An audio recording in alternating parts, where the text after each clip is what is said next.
Laura Haddock, you portray Lucretia, the mistress of Lorenzo de' Medici, the ruler of Florence, and you're the secret love of Leonardo da Vinci.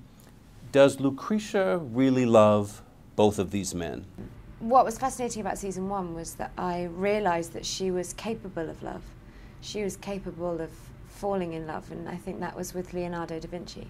Lorenzo is slightly different. I think he would be the kind of man that she would have been with if her life had have taken a different path.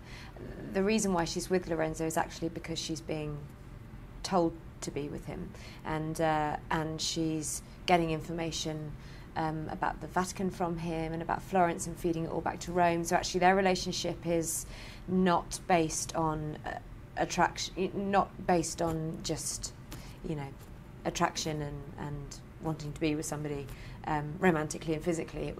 She was a puppet, and her puppeteers told her that Lorenzo de' Medici was her next conquest. What do we know about Lucretia historically? Was she shy? Was she bold? Was she religious? Was she brilliant? Interesting for me when approaching this character, because everything that she is, everything that you meet in season 1 is pretty much a facade. You don't really know who this person is. Da Vinci breaks it down a little bit, and you see glimmers of the truth, and you see glimmers of who she could have been, but something happened to her in her life that we get to see in season 2. I actually got to play out in season 2. Something happened to her and it changed her forever. And I think if she had have taken the other path, the path that she would have been on if this thing hadn't have happened, she would have her whole life would have been different. When I met her in season 2 as like a 15-year-old girl, she was happy and light and free and ready to fall in love and have her heart broken and meet the man she was going to marry, and you know, possibilities were endless. But then this thing happened and she had to take the other path, which meant she had to instantly put up barriers and pretend to be someone that she wasn't, because she needed to avenge what happened. And to do that, she had to put on a mask. Back in 15th century Italy, women were supposed to be obedient, subservient. Do you think that Lucretia can be defined more as a modern woman? Yeah, you can't compare her to anyone. She's not, you know, she's not a regular woman living in the 15th century. She just wasn't, because her circumstances meant that she had to take on a completely different role. And actually we meet her in season 1 and she has both masculine and feminine qualities. She's extremely strong on the outside and on the inside, but is a completely broken woman on the, you know, in her heart. She isn't like anybody.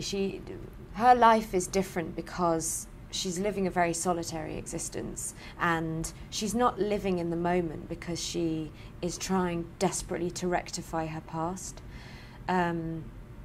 What's great is that she has all of these things available to her, her looks, her sexuality, her obvious attractiveness to the opposite sex, ready at her disposal, so she utilises them and uses them, and she's savvy enough to know that she can use all of that as her weapon, and she does.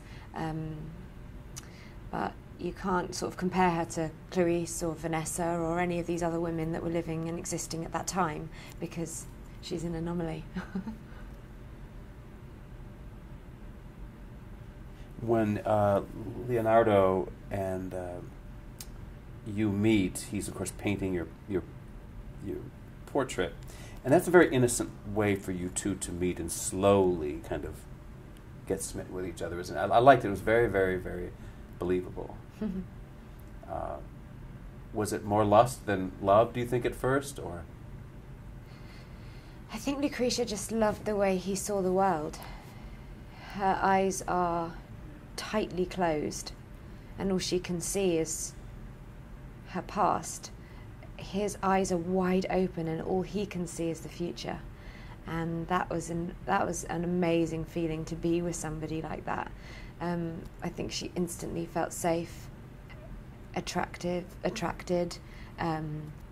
excited. she's lived a very solitary existence, and I don't think she's ever fully invested in falling in love with somebody or falling in lust with somebody, because she hasn't allowed herself to.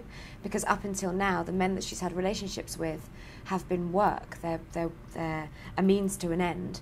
They're work. And Leonardo is not work. He is play. Lucretia is a secret agent for the Vatican, it's revealed, but there's so much complicated intrigue going on here.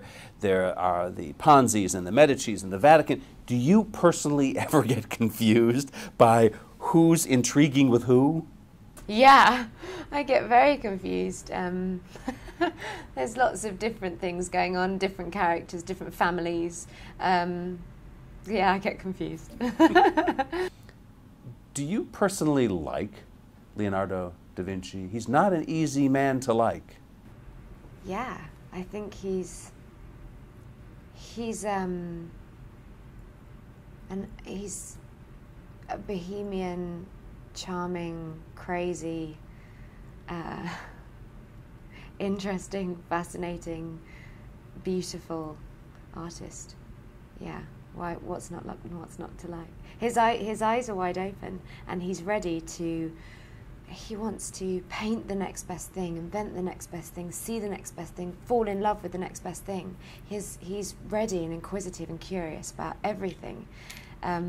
Very dedicated and passionate and loyal, and volatile and crazy. And he'd be the kind of person that you'd kind of think, it'd be great to have sort of a 3-month affair with this person. You get to wear some of the most gorgeous costumes in the history of TV. Do you have a favorite outfit? Season 1 was probably the red dress. I loved that. I loved that costume. I loved that the costumes that Annie designed were all very symbolic of a mood. They were all kind of a metaphor for Lucretia's state, and this red, huge, great big feathered dress that was just ready to take off, but we had her masked, was just fascinating to me.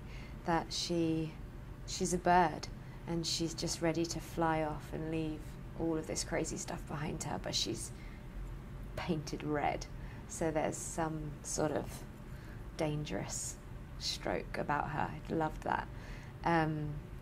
This season, Lucretia's on a journey. She's having to be slightly more practical. We took the colours right down. We made it quite dark so that she could just slip into the shadows when she needed to, because everyone in Florence is out to get her. And I go to lots of different parts of the world, so I'm having to conform to their dress, their attire. And yeah, it's been really fun. I felt her grow up this year, or I felt her become ready to really put this all to rest. She's not using her sexuality as much. The outfits aren't necessarily accentuating her female assets. You know, it's more about just getting things done, but they are equally as beautiful as the first season's costumes, cut beautifully. The designs and the colours are gorgeous. My outfits this year are cut on the bias, so it feels like it's just part of feels like it's just me. I can, move in them easily, and yeah. Very lucky to work with some very talented designers, actually, both hair and makeup and costume.